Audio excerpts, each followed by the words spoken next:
Барање за нови вработувања поднесе општата болница Велес до Министерството за здравство.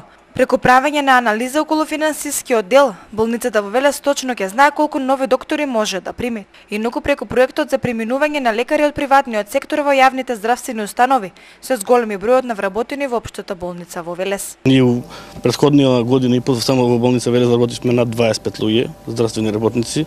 Ќе вработиме и тек сега ќе почне додатна специјализација вработените доктори од септември.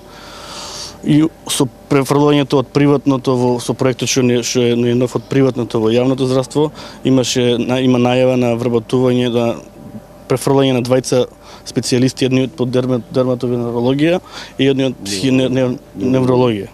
Директорот на општата болница Атанас Василевски вели дека во моментов прават тим од лекари кои ќе бидат вработени во кожната амбуланта. Инаку следни активности на општата болница би биле целосно опремување на интерното одделение со најсовремена апаратура.